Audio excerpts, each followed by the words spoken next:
Saludos y bendiciones en esta hermosa mañana. Vamos a dar inicio a la clase correspondiente para el día de hoy. Ya estamos en la clase número 6. Hoy nos toca desarrollar el tópico: ¿se puede ser rechazado por Dios para el ejercicio del ministerio después de haber sido llamado? Vamos a ver, esta es una pregunta. Si Dios puede rechazar a un hombre o a una mujer luego de haber sido llamado al ministerio, o somos indispensables para Dios, es decir, no puede prescindir de nosotros, ¿acaso Dios? Vamos a ver. Vamos a ver qué nos dicen las escrituras, ¿sí?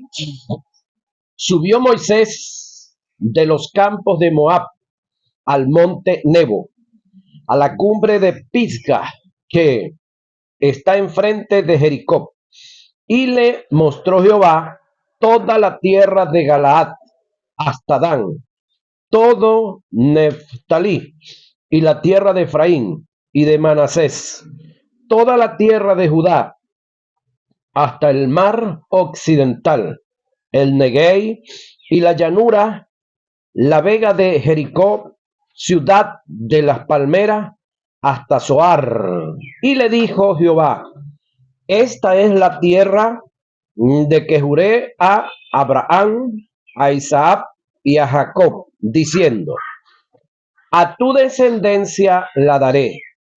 Te he permitido, oiga, verla con tus ojos, mas no pasarás allá. Y murió allí Moisés, siervo de Jehová, en la tierra de Moab, conforme al dicho de Jehová, y lo enterró en el valle, en la tierra de Moab, enfrente de Bet Peor, y ninguno conoce el lugar de su sepultura hasta hoy. Era Moisés de edad de 120 años cuando murió.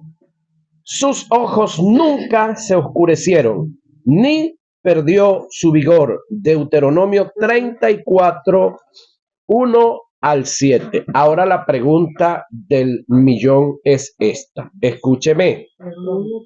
Israel no había llegado a la tierra prometida. ¿Cómo es que vio Moisés la tierra de Efraín, de Manasés, la tierra de Judá y todo esto si no habían llegado a la tierra para que se hicieran las divisiones? ¿Sí? Es decir, Dios le mostró, escúcheme, toda la tierra en la cual ellos más tarde harían las divisiones, de las cuales más adelante se ven. Sin embargo, como Dios habla en fe, Dios le mostró y le permitió ver en fe, pero el pecado que Moisés había cometido contra Dios no le permitió llegar a ese lugar. Es decir, Dios le perdonó el pecado, correctísimo, pero las consecuencias del pecado fueron que no entró o no pudo entrar a la tierra prometida. Porque hay dos formas de pecar contra Dios. Una, contra su santidad. Sí, esa es una manera. De esa manera pecó David contra la santidad de Dios. Pero en el caso de Saúl y en el caso de Moisés, los dos pecaron contra la autoridad de Dios. Escúcheme, pecado es pecado, ¿sí? Y para efecto de Dios, cualquier pecado es errar al blanco. Pero las consecuencias de uno y del otro son diferentes. En el caso de David, no perdió el reino porque él no pecó contra la autoridad de Dios, él pecó contra la santidad de Dios. En el caso de Moisés y en el caso de Saúl, ellos sí pecaron contra la autoridad de Dios, por eso su ministerio, su carrera ministerial llegó hasta ahí.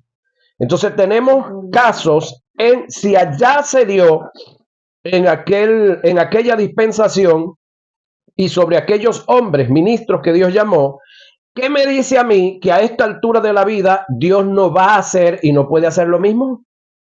Sí. Ajá.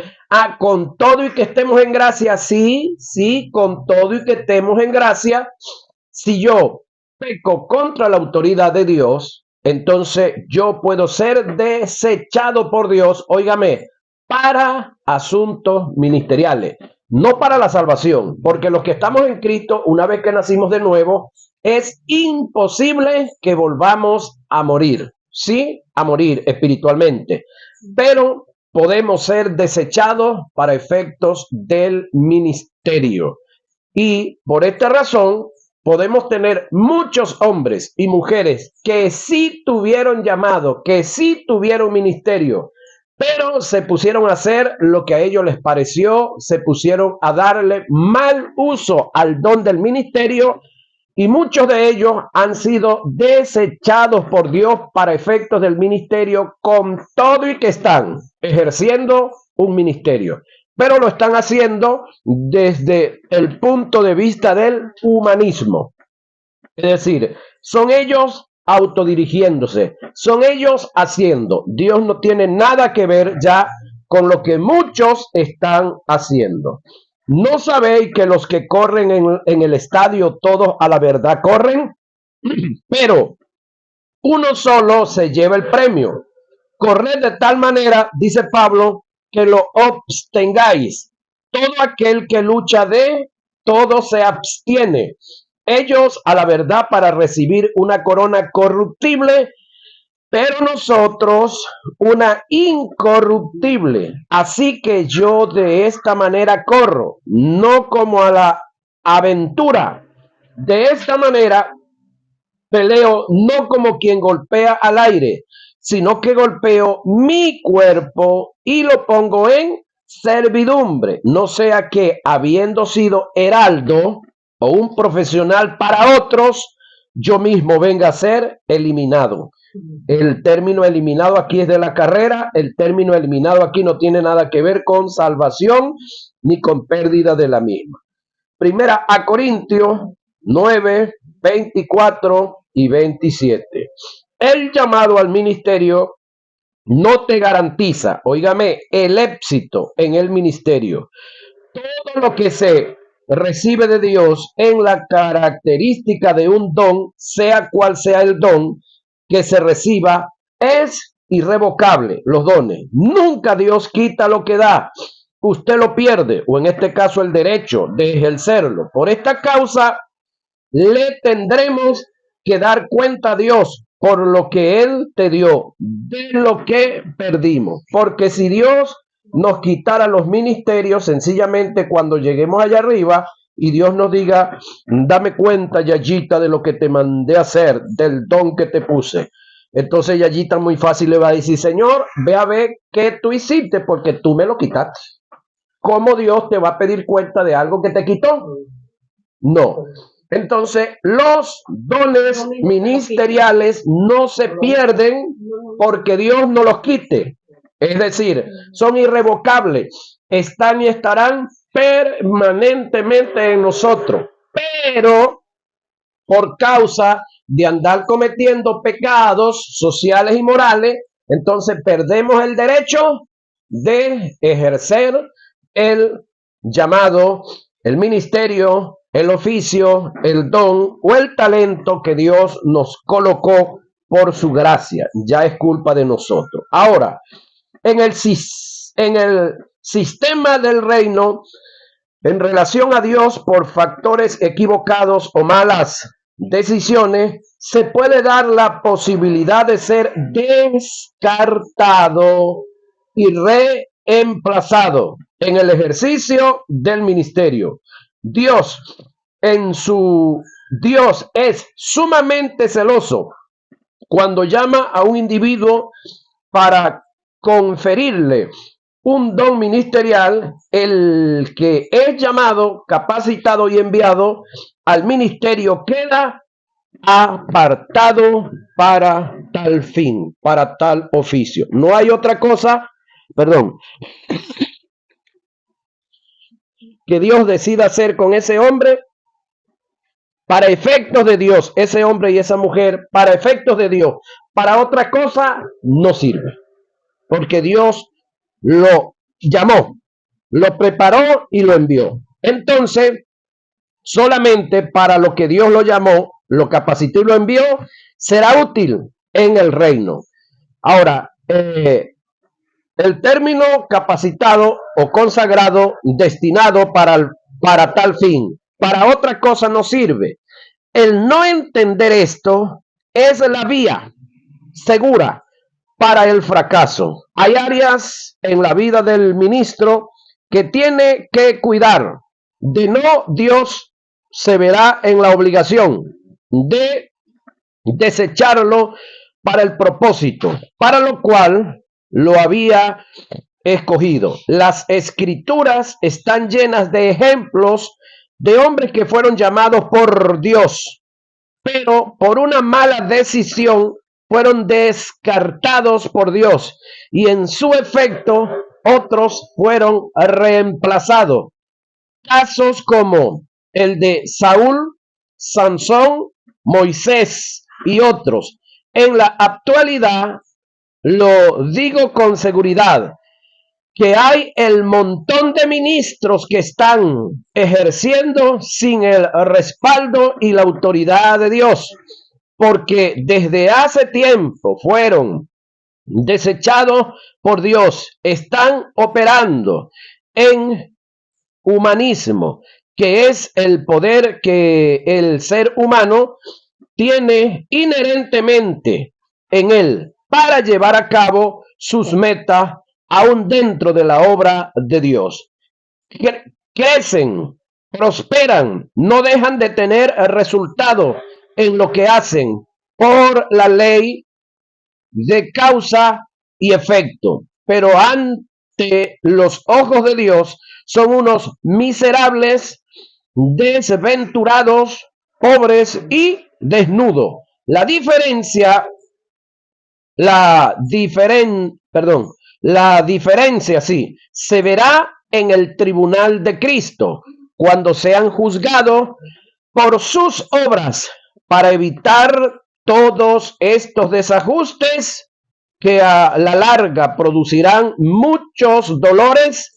Debemos tener en cuenta factores que a continuación voy a presentar. La moral, la integridad, la ética y la equidad es como un gran piso que con derechos podemos desarrollar nuestra fe, podemos ejercer autoridad y podemos ser administradores de los bienes del reino. Por lo contrario, perderíamos ante Dios y el mundo que nos rodea todos los derechos para seguir fungiendo en el llamado que hemos recibido de Dios. Nuestra vida es como una hoja en blanco que hemos recibido de Dios, con un apuntador para escribir en ella lo que queramos, pero debemos tener mucho cuidado lo que apuntemos, porque lo que se registra nunca será borrado, ni siquiera la sangre de Jesús puede hacerlo. Hay errores en el hombre, que el hombre comete por causa de un pecado. El error es tan grave que muchas veces Dios perdona el pecado, pero el error no lo pasa por alto. En Dios hay caminos que no tienen regreso, aparte de que es en Dios, en la vida también. Andar en el ministerio es como caminar en un piso de vidrio con zapatos de plomo. Das un paso mal dado, rompes el vidrio y no sabes dónde vas a caer. Nuestra vida es como una moneda. Oiga, solo podemos comprar con ella una sola vez. 2 veces no puedes comprar. Mira bien en qué inviertes tu vida. Para darle fuerza al tópico acerca de la vivencia en lo que hacemos, voy a presentar 4 grandes virtudes en las que se movió el patriarca Job, el cual lo llevaron a ser muy próspero ante los ojos de Dios. Leamos primero el pasaje que muestra sus riquezas y luego analicemos las virtudes en las que se movió y se mantuvo para obtener todos estos bienes. Y poseía una hacienda de 7,000 ovejas y 3,000 camellos, 500 yuntas de bueyes y 500 asnas, además de una servidumbre muy numerosa. Este hombre era el más rico entre todos los orientales. Permiso. Estamos hablando del patriarca Job, territorio del Medio Oriente, posiblemente lo que ocupa Irak o Irán, por ahí en esos territorios, por allá, por esos lados. Ahora, eso está registrado en Job, capítulo 1, verso 8. Analicemos estas virtudes. Oiga, justo, relativo a sus obras, su manera de conducirse en la vida. Esto es obra de justicia. Recto, relativo al motivo del corazón, a los móviles que lo llevaban a hacer las cosas. Temeroso de Dios, relativo a su devoción, adoración, a una entrega, apartado del mal, relativo a una determinación, una decisión. Tiene que ver con el dominio propio. Charles Wyndham plasmó en uno de sus libros una verdad que me hizo reflexionar en grande. Él dijo: podemos seguir siendo el mejor cirujano del mundo, siendo el más grande de los promiscuos. Podemos seguir siendo el mejor juez de una nación, siendo el más arrogante y soberbio que haya existido en el mundo. Podemos seguir siendo el magnate más prestigioso de las naciones, con los más altos niveles de corrupción financiera en la que se haya vivido. Oiga, pero nunca podemos desarrollar en éxito el don ministerial que hemos recibido de Dios, sumergidos en el pecado, porque el don ministerial no es una profesión, es una vocación, es un llamado, y te debes a un ser que su naturaleza es pura santidad. No te engañes, Dios no puede ser burlado. Lo que tú siembres, lo vas a recibir. En Dios no hay atajos como para caerle adelante. Charles Wyndham le dijo a Dios en una de sus oraciones al ver la urgencia que hay en nuestras congregaciones de la vida de santidad en nuestros ministerios. Dijo: Señor, ¿por qué los tiempos de Ananías y Zafiras no vuelven? El cual tuvo una respuesta muy acertada. Si estos tiempos volvieran, cada templo en su sótano tendría que tener una morgue para depositar los muertos que hubieran. Conforme yo comencé la obra, la voy a terminar. Voy a marcar un precedente en los tiempos finales, como lo marqué en el principio de una iglesia naciente. Yo vengo a buscar a una iglesia sin mancha ni contaminación. Escuchaba un testimonio, creo que ayer anoche, sobre el inicio que Dios hizo en el área sacerdotal de Israel. También hubo 2 muertos por causa de Dios. ¿Cuáles fueron esos 2? Sacerdote en el altar. Los hijos de Aarón. 2 de los 4 hijitos de Aarón que fueron escogidos como sacerdotes cayeron muertos en el altar. Y el texto dice que hubo fuego extraño en el altar. Ahora la pregunta es, los incensarios eran los mismos que siempre habían usado. Las brasas o el fuego era el mismo que siempre habían presentado. El incienso era el mismo que habían presentado. Y entonces, ¿cómo es que hubo fuego extraño? Lo que pasa es que la traducción me dice que hubo fuego extraño en el altar. Y no fue fuego extraño en el altar. Fueron extraños llevando fuego en el altar. ¿Por qué extraño? Porque no era el momento de presentarse. Y como tal causa murieron físicamente, espiritualmente, no sé. Es una pregunta que tengo adentro. ¿Qué pasó con el espíritu y el alma de estos dos sujetos? No sé, no tengo respuesta. ¿Qué ha pasado con la vida de todos los hombres que por cometer algún pecado fueron lapidados? No sé, no tengo respuesta. ¿Sabe qué es lapidado, verdad? Matados a piedra por causa de haber cometido X pecado. No sé, no tengo respuesta. ¿Qué pasó con la vida de, en este caso, la otra pregunta sería, ¿hay judíos en el infierno perdidos llevando candela? Sí, esa sí tengo respuesta. Sadrach, Mesach, no miento. Coré, Datán y Abirán, junto con su familia, descendieron en cuerpo y alma. La tierra se abrió y se los tragó.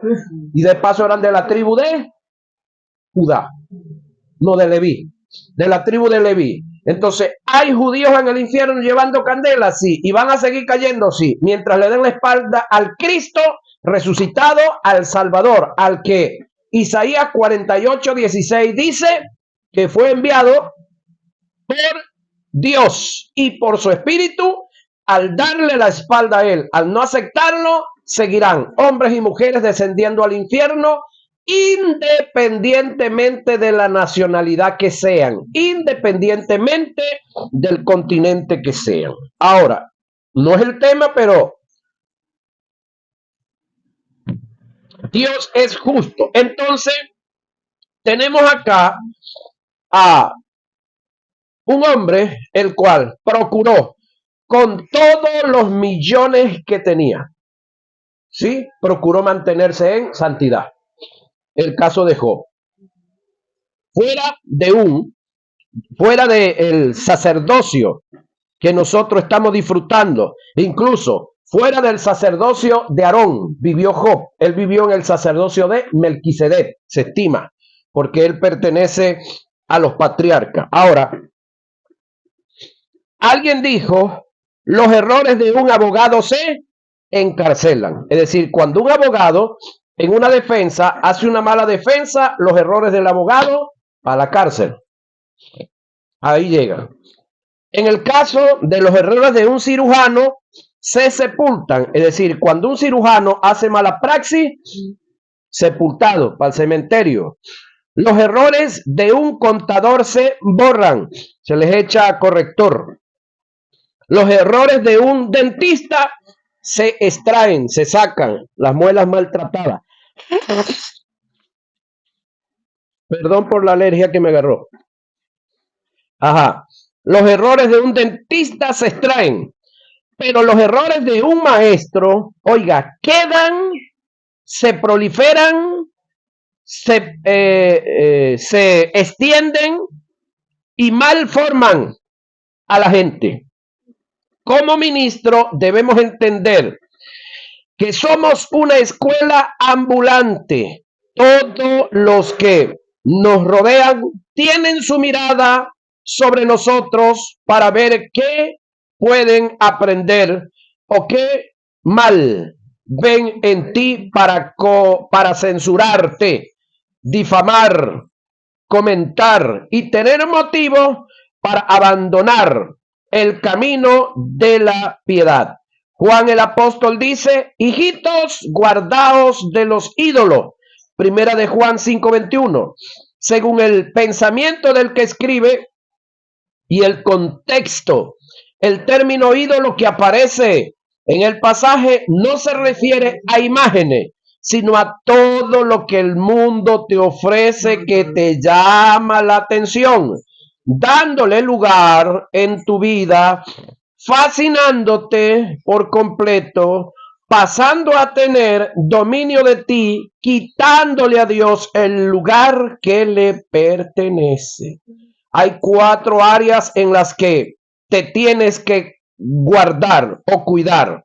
Evita caer en ella. De lo contrario, estarás creando un ídolo que ocupará el lugar de Dios. Y a su vez crearás un Frankenstein, un monstruo que no vas a poder dominar. Vamos con la primera. La fortuna. Un guajirito por allá en una ocasión dijo que habían 3 F que destruían a los ministros. Y no solamente a los ministros, también a los creyentes. Vamos a hablar de esas 3 F, y el guajiro al final le añadió otra. Vamos a ver si me acuerdo y les digo cuál es la otra al final. La fortuna, esa es la primera F. La codicia al dinero, si no tienes, que si lo tenemos, dominio de ella, te destruirá. Pablo dijo, porque raíz de todos los males es el amor al dinero. Óigame, no el dinero, el cual codiciando algunos se extraviaron de la fe y fueron traspasados de muchos dolores. Primera a Timoteo 6:10. Hombres muy usados por Dios abandonaron sus creencias por seguir en forma de desenfrenada el dinero. Se dejaron desviar por su propia lujuria, cosas que al final de la jornada les trajo graves resultados que lo lamentaron por toda la vida. Tal es el caso de Balaam, profeta. Hay de ellos porque han seguido el camino de Caín y se lanzaron por lucro en el error de Balaam y perecieron en la contradicción de Coré. Judas 11. Han dejado el camino recto y se han extraviado siguiendo el camino de Balaam, hijo de Beor, el cual amó el premio de la maldad. Segunda de Pedro 2:15. La codicia al dinero puede llevar a una persona a mentir, engañar, traicionar, competir, difamar, calumniar, cometer acto de homicidio, que se dice que es el caso de aquel famoso secuestro que hubo en Maracay. No sé si se recuerdan de aquel descendiente de italiano que era dueño de un canal de televisión en Maracay, el edificio más alto de Maracay, una de las empresas que usted ha comido bastante, ¿sí? Pasta sin don y vaya la cuña, Nusita con sabor, también era el dueño de eso, pero hubo otro millonario de la zona que quería una ruta que él tenía y se la quería quitar a juro. Resulta que como el hombre no cedió, entonces lo mandó a secuestrar. Usó un componente de policía, oficiales de policía involucrados del estado Carabobo, y el hombre se lo trajeron, y por aquí en las famosas curvas de San Pablo, casi llegando a Carora, donde se formó la Sanpablera entre el Gavilán de Don Pío y el Gavilán del Tocuyo, ahí mataron al hombre y lo tiraron. Un hombre con toda la plata del mundo. ¿Por qué hubo este secuestro y homicidio? Por el amor al dinero. Entonces el otro, preso. Se acabó el bochinche. Ahora, el amor al dinero. Ahora, entre otros. Y finalmente lo puede conducir a su propia destrucción. El ejemplo más claro lo tenemos en Judas, que por dinero traicionó a su mejor amigo y a su maestro. El amor al dinero trae como resultado tentaciones, codicias, ruinas, perdición, competencia, traición, celos, envidia, engaño, mentiras, hasta extravío de la fe. Y la palabra fe acá es doctrina, entre otras cosas. Por esta causa es de suma importancia mantener un motivo muy correcto para la adquisición del dinero. Todas estas acciones negativas son frutos de una raíz llamada el amor al dinero. ¿Se recuerdan del caso del tal dólar paralelo? Ahí, esa es una. ¿Por qué ese dólar paralelo? El amor al dinero. De eso han caído varios. De aquí mismo del Tocuyo hay gente detenida por esa causa. Y así sucesivamente mucha gente que por dinero venden hasta la madre, la abuela, el que sea. Por causa de el dinero, no exactamente, sino por el amor al dinero. ¿Por qué cree usted que los narcotraficantes se hacen narcotraficantes? ¿Por amor al arte? Ajá. ¿Por qué cree usted que el mundo de las damas y de los caballeros están sumidos y sumergidos en la prostitución? Porque les gusta, porque es chévere aguantarse, bien sea la mujer a unos hombres y los otros hombres a otros hombres. No, por dinero. ¿Por qué cree usted que se organizan mafias en diferentes áreas para en otro ámbito del mundo producir dinero y aferrarse con facilidad al dinero? Por amor al dinero. ¿Sí?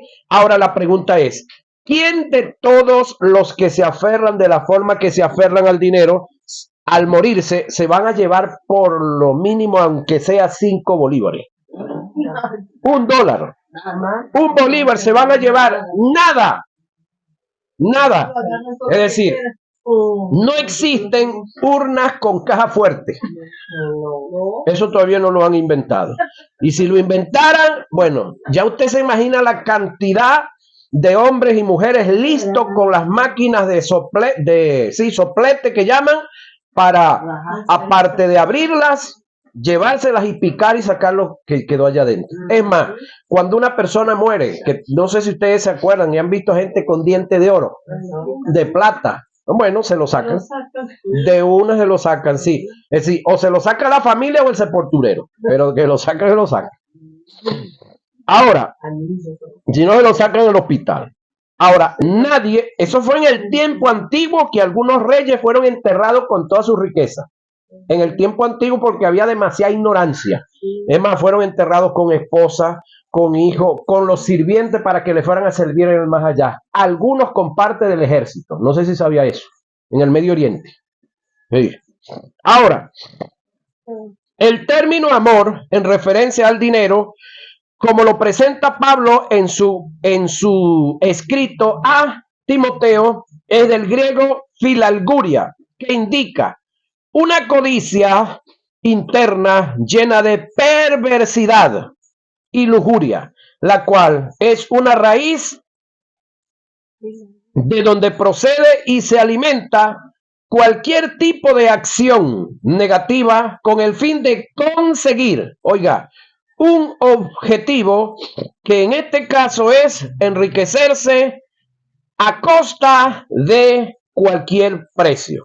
El amor al dinero, en su filalguria, tiende a ser a una persona egoísta, por supuesto, porque él va a pensar en él y en más nadie. No le interesa más nadie. A él le interesa él.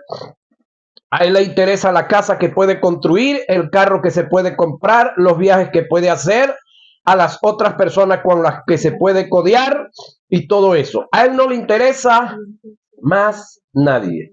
A quien tenga que llevarse, como se dice en el argot popular, o los cachos, no le interesa. ¿Qué tenga que hacer para obtener el dinero que quiere? No le interesa. Entonces, eso se llama filalguria. ¿Sí? Es un deseo, es una codicia interna que no le interesa quién muera, cuántos mueren, cuántos se corrompen, a cuántos dañe, a cuántas familias destruya, a cuántos jóvenes desgracie la vida, cuántas carreras profesionales puedan ser destruidas, cuántos oficiales de cualquier cuerpo policial haya que matar para yo pasar mi droga para el otro lado, o a cuántos tengo que corromper económicamente. ¿Sí? No solamente en droga, esto tiene que ver con todo negocio mal habido. Y el otro que se deja corromper, pues igualito, por la filalguria, con un nivel más corto, pero igualito, filalguria, porque a él no le interesa a cuántos ese que pasó ese cargamento vaya a dañar y vaya a desgraciarles la vida. Ahora, lo mismo pasa con el tráfico de armas y otras cosas más. El amor al dinero, en su filalguria, tiende a ser a una persona egoísta. Si lo que le mueve es el dinero o el deseo, perdón, de riqueza, no le importa su semejante ni lo que estos tengan que perder para él obtener todas las ganancias y quedarse con la mejor parte. El deseo de riquezas fija el pensamiento de una persona a sí mismo, convirtiéndose los demás en meros instrumentos que usa y utiliza para lograr su objetivo. Y en otro caso, ve a su semejante como obstáculo para obtener riqueza y buscar la forma de cómo quitarlo del paso. Y no le interesa, si necesita matarlo, lo hace. La forma que tenga que usar, perdón, la forma que tenga que usar para él lograr sus objetivos, lo hace, independientemente a quienes dañe, a quienes haga llorar, a quienes haga sufrir, a quienes haga padecer. Eso no importa. Importa él y sus agallas. Importa él y su filalguria. Los demás, que se los come el tigre. Cuando el egoísta come, él dice, comí yo, comió todo el mundo. No hay problema. Ahora, tengo dinero yo, es feliz todo el mundo. Sin saber que ese dinero que está ahí es a costa de que le quitó la comida a uno, la medicina a otro, los impuestos al Estado, el pago de la renta de algunos, la medicina de algunos, y así sucesivamente. Ahora, por causa de la filalguria, los valores se pierden y se corrompen hasta el punto que vale más el dinero que los valores intrínsecos que Dios puso en el ser, en su creación. En el verso 11 al 19 del mismo capítulo, Pablo le presenta a Timoteo las virtudes de un hombre lleno de ágape de Dios, que es el contraste de la filalguria, y a su vez le da mandamiento de batallar en contra de este flagelo que lo puede llevar al caos o a la destrucción. Observemos el pasaje. Mas tú, oh hombre de Dios, oiga, huye de estas cosas y sigue la justicia, la piedad, la fe, el amor, la paciencia, la mansedumbre, pelea la buena batalla de la fe, echa mano de la vida eterna, a la cual asimismo fuiste llamado, habiendo hecho la buena profesión delante de muchos testigos, te mando delante de Dios que da vida a todas las cosas y de Jesucristo que dio testimonio de la buena profesión delante de Poncio Pilato, que guardes el mandamiento sin mácula ni reprensión hasta la aparición de nuestro Señor Jesucristo, la cual a su tiempo mostrará el bienaventurado y solo soberano Rey de reyes y Señor de señores. El único que tiene inmortalidad, mira lo que viene aquí, que habita en luz inaccesible a quien ninguno de los hombres, a quien ninguno de los hombres ha visto ni puede ver. ¿Cómo? A quien ninguno de los hombres ha visto, ¿sí? Ni pueden ver. Mi pregunta es, ¿vio Dios a Jehová? Perdón, ¿vio Moisés a Jehová? ¿Qué dice la Biblia? ¿Qué acabamos de leer aquí? A quien ninguno de los hombres ha visto ni puede ver. Dios en su palabra dice que no hay hombre que lo vea y viva. Entonces la pregunta del millón es, entonces, ¿qué fue lo que vio Moisés? ¿Qué fue lo que vio Isaías? ¿Qué fue lo que vio todos los que dicen que vieron a Dios en el Antiguo Testamento? ¿A quién vieron? Yo creo que se los comenté cuando dimos Cristología de alta crítica. Génesis 3:8. ¿Alguien lo tiene a la mano por ahí? ¿Lo puede leer violentamente para que hagamos un análisis de algo que se me iluminó de lo que está ahí revelado? Génesis 3:8. Hay dos versiones aquí, me gustaría oírla. Sí, Génesis 3:8 dijo el italiano. Y oyeron la voz de Jehová.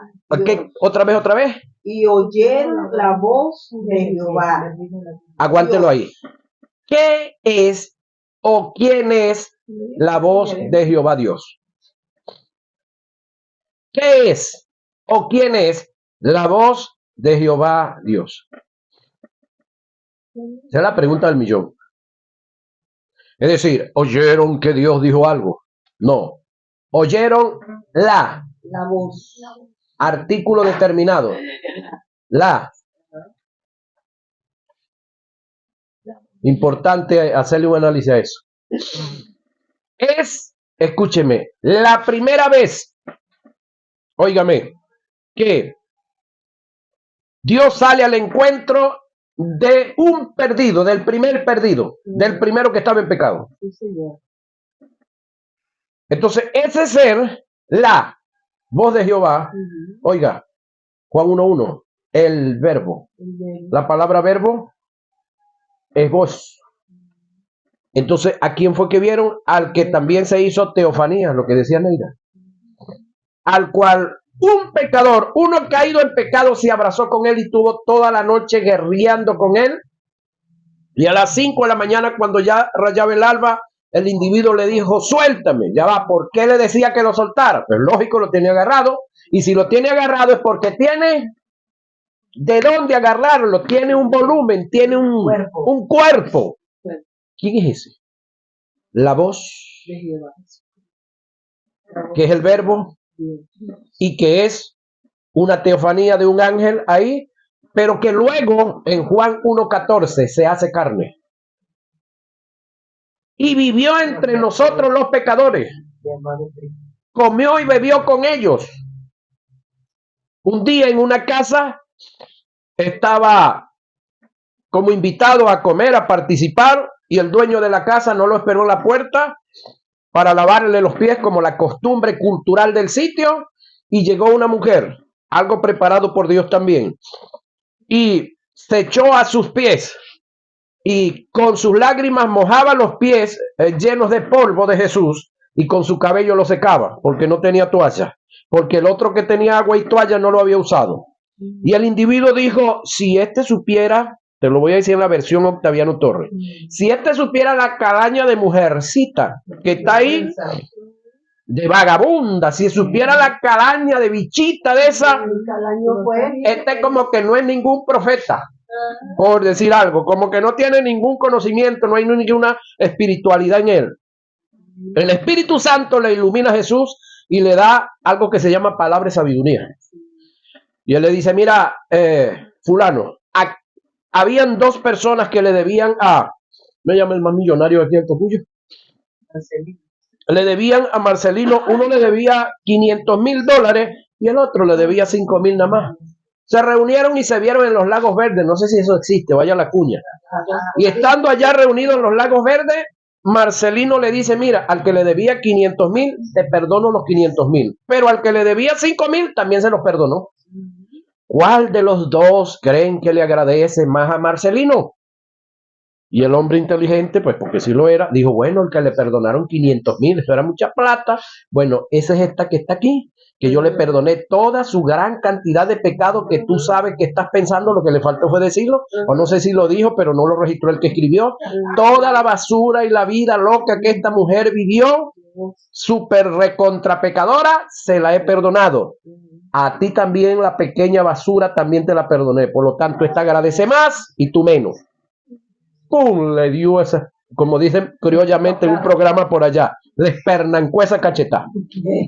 Entonces, óigame, ahora, ¿quién es el cual ninguno de los hombres ha visto ni puede ver? En este caso es a Jehová Dios, conocido actualmente como el Padre. Ninguno de los hombres ha visto ni puede ver, pero lo vamos a ver pronto. Cuando seamos transformados, porque no estamos en posibilidad, en posición de verle. Ahora, todos los seres que fueron vistos y que se le dijo Jehová y que se le dijo Dios en el Antiguo Testamento, por lógica y por causa de este texto bíblico y otros más, era el Verbo o el ángel de Jehová. Ahora, ese ser que vino al encuentro de Adán caído y de Eva caída también, fue el mismo que luego se hizo carne, que se juntó con los pecadores y que por causa de esa su atrevimiento y por causa de ese amor, destruyó y acabó el pecado. Ahora pregunto, aquí hay mamá, aquí hay papá, abuelos y abuelas. ¿Quién de ustedes que crió su muchachito cuando se hicieron pupú no tuvo que llenarse las manos de excremento? Pero para eso está el agua. Y para eso estaban las toallitas húmedas. Para eso estaba el alcohol y cuantas cosas más. Estaba el jabón. Bueno, así como usted, como padre, como madre, como abuela, como tía y como amiga de alguna familia por ahí le tocó embarrarse, Jesús también lo embarraron. No es que él se embarró, sino que lo embarraron. Pero por causa de ese embarrar, él destruyó y acabó el pecado. Pero por amor nos limpió. Ahora, entonces del ser que nadie ha visto ni puede ver, no es Jesús, el cual sea la gloria y el imperio sempiterno. ¿Por qué sempiterno? Sempiterno es lo que tiene comienzo pero no tiene final. Ahora pregunto, el imperio, que es un gobierno, es un territorio ganado, es un territorio que ha comenzado a gobernarse, el imperio como tal, ¿sí? Que Dios gobierna, ¿lo había gobernado siempre? No, porque no siempre había existido. Ese imperio comenzó a existir y desde que comenzó a existir, pues Dios comenzó a gobernarlo. Por lo tanto, Dios no ha sido gobernante de los hombres todo el tiempo. Ahora, el imperio sempiterno, amén. A los ricos de este siglo, oiga, manda que no sean altivos, ni pongan las esperanzas en la riqueza, las cuales son inciertas, sino en el Dios que nos da todas las cosas en abundancia para que las disfrutemos, que hagan bien, que sean ricos en buenas obras, dadivosos, generosos, atesorando para sí buen fundamento para lo porvenir, que echen mano de la vida eterna. Sin embargo, quiero culminar con esto acá, esta etapa del tema. Cuando dice que a los ricos de este siglo le mando que no sean altivos, que sean generosos, que no pongan su confianza en las riquezas inciertas. ¿Por qué inciertas? ¿Por qué las riquezas son inciertas? Porque no son ciertas, señoras y señores. Son inciertas. Escúcheme, el dinero es al igual que la amistad de policías y es igual que el amor de una prostituta. Se cuenta por ahí de un tipo que llegó a una esquina y se llevó a una cariñosa, como le dicen en otros por ahí. Perdón. Se fue y la paseó, anduvo con ella, la usó, porque eso es lo que hace cualquier hombre que se lleva una mujer de esas que las llaman cariñosas, y cuando vino, la dejó en el mismo sitio y le pagó con dinero falso. Entonces, cuando ella ve el dinero y le dice, mira, pero es que este dinero es falso, igual al amor que tú me acabas de dar.